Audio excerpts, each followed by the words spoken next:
Welcome. We are live here at Kat's Home Chat, and we are so excited. And I still get so excited over this format that we're live. We're anything. We are live.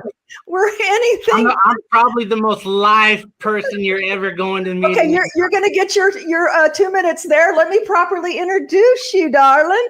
Okay, today, if you're looking to buy a home now or in the future, or you know somebody, excuse me, you're going to want to tune into this episode. If you can't watch it now, you can watch it on the replay, and we will be on YouTube, Kat's YouTube channel, Ta-Da by Kat, for the replay. But my guest today, who I'm going to officially introduce in a minute, is going to share some secrets of what goes on behind the scenes that a lot of folks, if you're first-time home buyers, even if you just haven't bought for 7 or 8 years, which is the average, you don't remember, recall, or even know the current process for underwriting. And, we're going to power up today. My husband brought me my tea and my power up cup. We're going to power up today, whether you're a female or a male, and get you information so you know what's going on behind the scenes. And the process where, you're just like sitting there nervous Nelly, you will know what has to happen through the life of the loan from pre-qual to funding. And I say not just closing, but funding, because believe it or not, I've had 2 closings in my career that never funded. Not a good thing. Whole nother episode on that. So without further ado, please welcome Victor Varela with Lux Lending. He is a broker owner, young man, entrepreneur. And I love your picture there, entrepreneur working. Caution. Yeah. That's the truth. For all you entrepreneurs, solopreneurs, mompreneurs, all that. Yeah, it's caution. It can be pretty dangerous at times. So welcome, Victor. Thank you so much. Victor and I connected because we're very like-minded in terms of how we market our business. Right. And I hope to be on your podcast soon and share some nuggets on staging. Again, I am Kat, if I didn't mention it. Terrible at marketing sometimes, with Ta-Da Next Level Staging and Design, where we put the sold in your just listed. There you go. If you're in the Houston area, and even if you're across the country, across the world, I do offer virtual, we were just talking about this, virtual consultations for design and for staging to set you up to sell your property in record time and for 10 to 17% more. Wow. So, Victor. Yes. Back to you, darling. Tell us how you got into the lending business. Well, that's a long story, but I'm going to make it. Give me the clip notes. Yeah. First off, let me just introduce I'm Victor Varela. I'm a mortgage broker and owner of DV Lux Financial Lending. We are located in downtown Houston, Texas. We're in a high-rise just off of St. Joseph's Parkway. We've been here for maybe about 1.5 years now. We started off on the north side, and we started doing really well and moved our operation down. Perfect. And all of Victor's information is going to be posted on our YouTube channel. We'll sign off with a phone number where you can reach him right away if you have lending needs. And as we go into this episode, about 30 minutes, please, guys out there watching, post your questions. Jeff, my business partner, and Proctor will be fielding those questions, and we'd love to answer them for you real time. Okay, so if you have anything, no question, there's no stupid question, only the one you don't ask. So I want to put that out for you. So let's just go into, how did you, Victor, get into the lending business? Well, okay, so I didn't start off doing lending when I got into real estate. Sure. Actually, I am a Houston firefighter, and I've been with the fire department for 16 years. And to make this story kind of short, because it is rather long, me and another guy were sitting around the fire station one day, and we were talking about, do we have any part-time jobs or anything? I was like, man, I ain't doing nothing, And this one guy was like, man, you know what? My friend's doing home inspections, and he's doing really well with that. We should think about start doing home inspections. I was like, home inspector? I said, man, I think my old captain is a home inspector. So we called him up and he was like, yeah, he was telling us about the business, this and that. And we both light bulb, man, we should do that. Right. Okay. We do it on our days off. So we went to this quick orientation with Champion School of Real Estate. I ended up signing up right then and there, and he didn't. And anyways, I got my home inspector's license right away. Got into home inspections. My business really took off within like 2 or 3 months because of the way I marketed myself. Uh-huh. I got on social media right away, just starting adding friends, going out to networking events. And so speed forward how you got into lending. So I met a loan officer while I was going out to all these marketing events, and she told me about becoming a loan officer. And I was like, I could do that. I haven't really, I can do that type of attitude, you know? Sure. So I got my license and we were supposed to partner up afterwards. Well, that did not work out. So I ended up going to work for another mortgage company that's actually located like right down the street from where we are today. And that's where I started. But unfortunately, much like an agent, you don't know anything. Even when you get your license, it's just to pass the test. So it's just a license, yeah. It's crazy that you need to really partner up with a mortgage company who has a really good training platform, and they're adding really good value to you. But at the end of the day, it's all on you to really educate yourself. Absolutely. And so I just dove into the books. I dove into asking a ton of questions, always staying up reading late at night. That's how I got into it. And I didn't have a background in finance or anything like that, but I always have that self-education type of attitude. If Absolutely. I don't know, I'm go out, I'm going to find that answer. And then, of course, one of the biggest things, and just as any entrepreneur, is aligning yourself with the best people. Yep. The people who are in your immediate circle. Yep. Oh my God, you're going to learn a lot from. And so I just started going out and I was like, man, you could really add a lot to me, into my business, into my value. And what can you give to them? And that's, that's what it's all about. You elevate yourself by being around people who really are better than you, mm-hmm. and the opposite. So it's a constant exchange. So we're here today, and that's what our platform is about, is bringing valuable information to our audience. And if it's not, again, pertinent to you, please share it with someone who it is.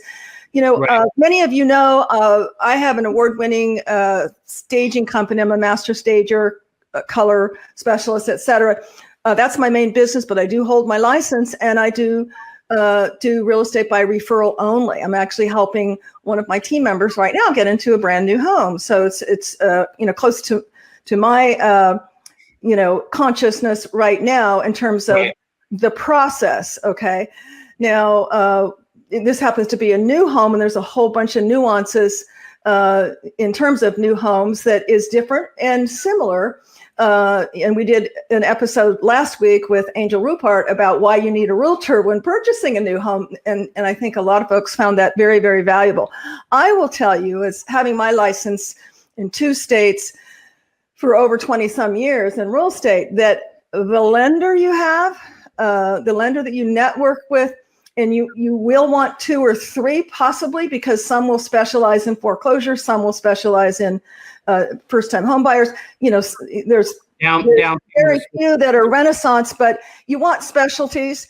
But they are the lifeblood of your business if you are a realtor, because you cannot buy a home unless you have a loan that is approved and closes and funds. You got cash. End of story. What's that? You got cash buyers too, though. So. Oh yes, you have cash buyers too. Yeah. Okay. Yeah. So minus the cash buyers. Yeah, we just helped my mother-in-law who paid cash, so we did a lender there. But the majority of folks, that's the lifeblood. You really want a trusted lending partner for that. Right. Mm-hmm. So one thing that kind of crossed my mind when we were coming up for the topic today is, my gal that we're helping, they're both first-time home buyers. Right. Okay. And you sometimes forget, not just in real estate, not just in lending, even staging and other businesses, when you've been doing it for a minute, okay, right, and you're like, boom, ba-doom, ba-doom, ba-doom. I had somebody on the phone the other day, they were using, actually it was a lender, using acronyms. An NRG and the BL. I worked in corporate America in IT. We had full sentences that were acronyms. Okay. Oh, sure. But if you're trying to educate and you're someone, a first-time home buyer or even not a first-time home buyer, don't use acronyms. They don't know what they mean. That's if true. you think you're impressing them, you're not. What you're trying to do is communicate with them. So don't use acronyms. So but at any rate, let me just finish my thought. So what came to my mind is that we sometimes get on the fast road and not realize that a new first-time home buyer, I used to tell folks years ago when I worked for a builder and we were, writing 8 contracts a day or whatever. Right. They were all first-time home buyers. I would tell them, and I don't know who I borrowed this from. I can't take credit. I borrowed it from someone. I said, there are thousands of pieces to the puzzle in purchasing this home. Think of me as your puzzle master. Okay, I'm going to help you put every piece together. Trust the process. Yeah. Trust the process. So communication is key. If there's anything I've learned from corporate America and having my own businesses, it is that you must communicate. You cannot over communicate. So that being said, let's dive right into our topic. And that is, I'd love for you to share some things that that through your experience as a lender, what do you think could be valuable for folks to know that what's going on once they get the pre-qual? What's because everybody's just kind of sitting back thinking, especially if they don't hear anything, well, what are they doing now? And am I going to get the loan? And am I going to get qualified? I'm only pre-qualified. What are they doing? Why is it taking so long? Right. What can you share with that behind the scenes that might be, valuable to our listeners? Well, at the end of the day, once you get your pre-qualification letter that allows you to go out and shop for a home, you find that home, you put the offer in, we get that executed contract, we submit all that stuff. So let's back up, Victor. Let's take this like we're talking to kindergarten. Let's say I'm a kindergartner, which really a first-time home buyer is. Right. Okay, so a pre-qual, which actually now with COVID, the whole COVID stigma, it's now pre-approval, isn't it? That they're requiring, not pre-qual? Right. Well, I do a 2-step process. I talk to you over the phone. I pre-qualify you over the phone. Okay. That's what I call a pre-qualification.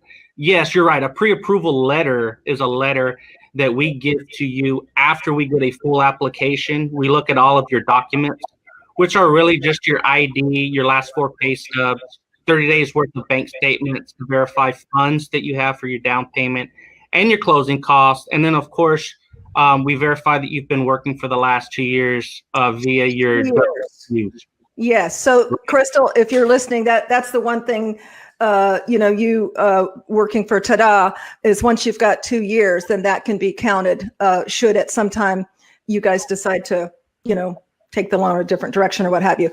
But just to verify for folks, again, assuming they know nothing, is it used to be just a pre-qual letter. 1 page was enough to go out and put an offer in a home. And basically what that was, correct me if I'm wrong, Victor, is you just ran the credit, you saw what their score was, and basically their name and their social security. Back then, they just used to tell the lender all the information without any verification. Yes. And so that was the cause of 2008 housing market crash, there was no income verification. There was no work history verification or anything like that. So they were going out, and providing all of these loans, for people who weren't really qualified to even repay the loan. Absolutely. So, that's when I was working for the small builder. I would say, you got a pulse, you can buy a home. Right. That's so at the end of the day, the reason for all of that paperwork is the the bank just wants to know at the end of the day that you have the availability to repay this loan. Exactly. That's it. Is there a process? Of course there is. The bank. Let's talk about that. So you've got, you've given the pre-approval letter, right?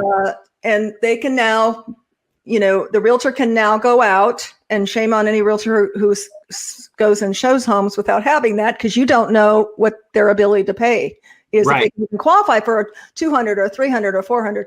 So you want to make sure you have that for new realtors. And so we put an offer on the home. Yep. And the offer is accepted. Right. Let's talk about a little bit, because this is what came up in my world with my one of my team members is, the builder typically has some pretty great incentives. Yep. And I come from the builder world. Many people know that. And so 9 times and maybe 8 times out of 10, that's going to be the better way to go if you don't have fun. Sure. Okay. In the case of our particular situation, they got a better rate with an outside lender. Yep. And so over the term of the loan, a much, a considerably lower basis point makes more sense if you're not cash poor. Would you agree with that? Yeah, definitely. I mean, in any situation, you need to be shopping around anyways. Exactly. And one thing that that you really need to do is set all your loan estimates side by side and come to a determination which one's going to be the better deal for you. Even an eighth of a point means thousands of dollars over the life of the loan. Over the life of the loan. Now, will most people live 30 years? No, but you figure they're going to live at least 10 or whatever. And that's usually, but they need to do a stare and compare. And that's what I had my clients doing, said, you need to have one sharpen their pencil over the other. Right. Even though I brought, the outside lender, I really wanted him to get the business, but it's not about what I want and nepotism or friendship. It's about what's best for my client. Right. So there is a document online that's called the home loan toolkit, and you can easily just type that into Google and it'll pop up. It's a PDF form that the government puts out for home buyers, and it actually gives you a step-by-step process on what they would actually like for you to do. What they would actually like for you to do is that when you want to go out and you want to see if you're going to get approved for a loan, right? Do it with 3 or 4 banks on the same day, right? Oh. And the reason for that is because you want them to pull your credit all at the same time. You have 30 days to shop around, right? Before it actually affects your credit. Right. So if you do it all on the same day and it's getting all pulled at the same time, you're not going to take a huge credit hit, right? Sure. But not to frighten folks. Even if you do it within the 30 days, it's not always, feasible to do it the same day. As long as you do it within that 30 days, you're not taking a hit. Right. Yeah. But, the great thing is that if you have all of your paperwork, because that's what the bank wants. Each bank is going to want all the same paperwork. Exactly. They're going to want the same application. Yep. And they're going to run your credit. Yep. There's no negotiations about that. Yep. I've had some people that said, hey, I'm going to fill out your application. I'm going to send you all of my documents, but I don't want you to run my credit. And then I guess my next question is I guess you don't want to buy a home then. Exactly. I'm just being 100% straight up honest with you. Exactly. The bank is not going to give you a $200,000 loan on your word. Yeah. So 30 days, that's the key. So let's talk about, and thanks for that information, home loan toolkit for folks who want to do a stare and compare, what makes it a little bit easier. So let's talk about, you've got that pre-qual, you've decided on the proper loan, you're in escrow. Right.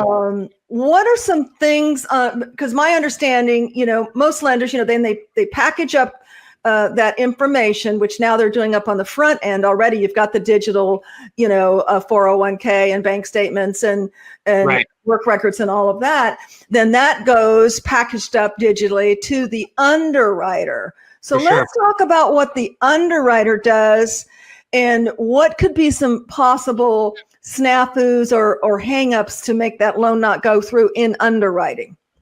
Well, a ton of things. Obviously, they're going to verify the application. They're going to verify all of the documents that you sent us. Things to look for on your let's just say your pay stubs, right? They want to see a year to date on those. They want to make sure that these pay stubs are not, from 2018, right? So giving us fake pay stubs, they're going to verify all of that. They're going to call your company and verify employment. Right. So we've had people doctor up fake stuff and try to send it to us, and that's where all of the verification takes place. Some other stuff that kind of does a hiccup is child support. If you have back child support, they're not going to give you a loan. Just simple as that. They're not going to do it. They're going to want to see that you're at least on some type of payment plan, and that you've paid on that payment plan at least 3 times. There is no getting around certain things. And it's funny that you say that about doctoring documents, because I noticed, they require now it has to be in color, like ID, different things has to be in color. It can't be a copy, a Xerox, whatever you call it, copy. I'm sure for those purposes. Let's talk about a little bit child support, Social Security, things like that. Because I think a lot of people are not aware when they're looking to see, well, do I make enough money? Maybe they're using the online, bank rate or something, trying to see what they qualify for as they're planning, their new home journey, first home or second home. Mm-hmm. A lot of people don't realize that any kind of money that you receive, child support or Social Security, is grossed up. Now, what does that mean, people? That means if you get $1,000 child support, it's grossed up to like $1,250, right? 25%. I think it's per kid, and then after that, the percentage changes. Well, no, the flat amount. Let's say you get $1,000 for 3 kids. Let's just do easy. Math. It's going to go up to 25% higher. They're going to gross it up. Why? Well, think about it. It's net. You get that in your bank, in your pocket. There's no taxes taken out, much different than gross, salary, where you're going to have to pay taxes. Right. So at the end of the day, we take your gross monthly income. Yep. Right. We look at that to do our calculations, not your net. So we want all type of income that you get. Yep. Right. Everything. Yep. So if you have 2 jobs, give me paycheck stubs for those. For both jobs. So let's talk about, I used to call it, the three-legged, it's a 3-legged stool when you're looking at qualifying. They're going to look at your income, your debt to income ratio. Your debt to income ratio, right. Your debts, because I've had folks come in that are self-employed. I had a young man, he owned a trucking company. He's like, oh yeah, I've made 6 figures, yada, yada, yada. Mm-hmm. And I had to tell him, this is when I was in new home sales for a company that we would build, just like frame stage up to full on. And he was like, oh, and he's like, yeah, I wrote everything off. And I'm like, oh, I'm so sorry, dude. Yeah. You can't buy a home because people are going to look at your net. So if you are self-employed, be careful about that. If you're looking to qualify for a home, pay yourself a paycheck. If you can't get your accountant, even if you don't have an accountant, just do the books, write yourself a paycheck, because that's your income, and that's it's a write-offable income. Right. So it goes on your section C, but it will now put you in the game for having an income. Yeah, right? A lot of people think, okay, I own my own business, right? I make, $30,000 a month. I make all of this money, but I write off 90% of it. Dude, I'm sorry. And I get it, and they get so upset with me. But going back to, we have to follow the rules. We all have to follow the same rules. Everybody's got to follow rules. But I think really people don't realize that, which is why I want to drive that home. If you know anybody who's looking to buy a home and they are in business for themselves, share this video with them because they can start now taking action and making that work for them. Because if you are bringing in that kind of money, you definitely can afford to be paying yourself a salary. Whatever. Sure. And what I'd do is I'd get with your accountant and figure out how much salary do you need to write yourself to afford for the house that you want. Back when I was a single mom back in Southern California of 3 children, I was on a base plus commission. I made, good money. Right. But, it was tough, especially I wasn't getting child support. And so I would get with my accountant and say, what's the most that I can claim on deductions to where they're taking very little out. And that's not cheating. Some people think, well, I have 3 kids, I can only deduct 3. Now, I'm not a tax accountant, check with your tax accountant. But what I did with my tax accountant is he would say, typically I claim 10. And what did that do? It put a few $100s more a month in my pocket for my operating expenses to take care of my children. And so, I mean, if you like that big check at the end of the year and you don't mind Uncle Sam hanging on to your money throughout the year, hey, just claim 1 or 2. But if you'd like to put that in your pocket, and I have shared this information, and again, default, talk to your CPA with new homeowners back in the day, because sometimes $100 a month is the difference between them putting gas in somebody else's SUV, renting, or purchasing their own home, but they're kind of scared of that $100 more. So, I actually would go into HR, depending on how much commission. If I had a big commission check, $10,000 commission check, I might say I'd bring it down so they'd take a little more out. But you have that right as an employee to change your deductions with HR anytime you want, right?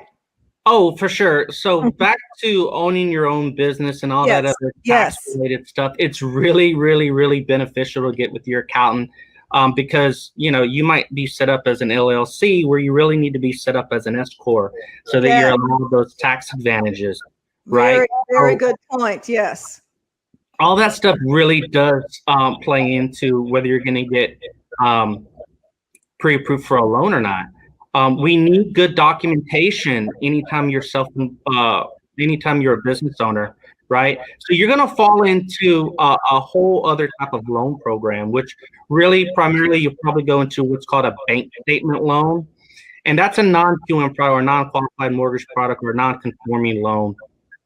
We're going to need at least 24 months of bank statements in order to get you qualified along sometimes with the profit loss statement. And then of course, all the other documents, your ID and stuff like that, proof of funds. So when I try to speak with these business owners, a lot of them don't understand why their interest rate is just a little bit higher than everybody else's. And I tell them, well, you're at more risk for not being able to repay this loan. They're like, well, what are you talking about? Businesses go out of business all the time. And again, I always going to say this. The bank wants to know that you have the availability to repay this loan. Yep. So of course you're going to be at a higher risk, which means you might have to put down a bigger down payment, right? So sometimes you may have to put down 20% because that's what the bank is requiring you to do. Right. Now you can't shop around to all different types of banks, but more or less I've only seen between 15 and 20%. And your interest rate is going to be just a tad higher than what the current market They're all going to be the same. We're getting close to wrap up. Such good information, Victor, but I want to touch briefly before we wrap this up on your, another spoke of the 3-legged table, and that is your debt. Because, a lot of folks don't understand. They'll go buy a home. I've seen it happen. Then they go out and put furniture on credit or buy another vehicle, and they've just blown themselves out of the debt to income ratio, which means, your debt has to be between 45 and 48% of your income. Mm-hmm. Once you do that, number one, your score can go lower, and it can really screw you up. I've seen people not be able to close because of that. Have you experienced that? Oh, for sure. So going back to your initial steps in order to get approved, and that initial pre-qualification phone call that I have with you, Right. I'm always like, dude, if you got credit cards that are above 30%, pay those things down. Let's wait 30 days because typically it takes about 30 days for you to see a positive response to your credit report. So if you're teetering right there at about 600 and we need you to be at a minimum 640, that's a huge thing, especially when you have 3 or 4 credit cards that are out. Now, once we send everything to the underwriter and everything is going through the actual process of closing out on your loan, the last thing that you want to do is go out and just start buying stuff. I know it's exciting. I know you want to, but call me. I have a warehouse full of stuff. If you need furniture, don't let anybody run your credit. Nope. Don't phone sign for anybody. Nope. Look, be selfish. It's all about you and you getting into a home. And your dream. And this is what I love about the business, is really helping people realize the American dream, and with us, with staging, is helping them into the next step of the next journey of their new home ownership, or even, beautifying their new space. Many of us more than ever now, are spending more time in our home, and it is our sanctuary, and it's a beautiful thing to be able to own a home. We're going to wrap up here. Victor, I thank you so much. You have been just such a pleasure and given so much information. Please, guys, I haven't seen questions, but I can't see from my end. I think there are comments. If we didn't get to them, Victor, we can go back and answer those on Facebook.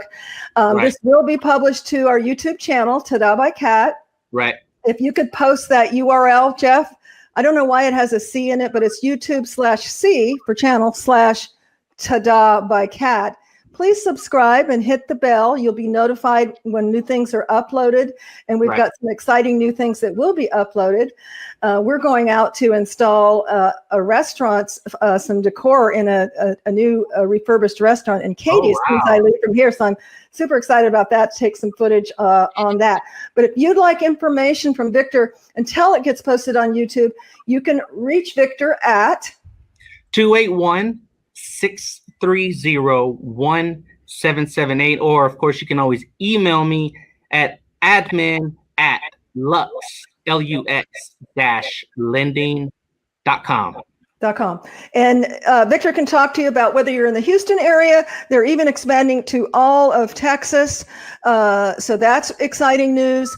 As I was telling him, I purchased my first home in Southern California. The guy was in Orange County. I was in the Inland Empire. I never met the guy. He did a great job. Everything's virtual today. But I'm so glad that y'all could connect with us today. Reach out to Victor if you have questions. Share this, please, so we can continue to have great content. Let us know. I love it. Lux Financial Lending. I need one of those. If I go on your show, am I getting one of those? Oh, yeah, I got 2 over here. We'll drink it up. So reach out to Victor, connect with us. And what else I want to tell you. We're looking to have some interesting guests coming up. Well, they're all interesting. But we're going to have a behavioral specialist. And you may think, well, what does that have to do with your platform? You know what? We're all human beings, whether we're buying, selling, decorating, dwelling, etc. And we're going to be presenting some topics on how you can be a better you, whoever you are, in whatever phase of the new home journey that you're on. I may need to sit in on this one. Please. And then also a Feng Shui specialist. I'm looking. If you know of anyone who's a Feng Shui specialist, I haven't nailed down that guest yet, but that's what I'm channeling in my manifestation, because that's very important in our lives, whether we're selling, dwelling, decorating, etc. So until next week, thank you so much for joining us. I would just challenge you for just today, be positive. For just today, be hopeful. Yes. And for just today, connect. And I thank you for connecting with us, with me, with Victor, and we'll connect with you next time. Make it a fabulous weekend, and we'll talk to you then. Bye. Bye, guys.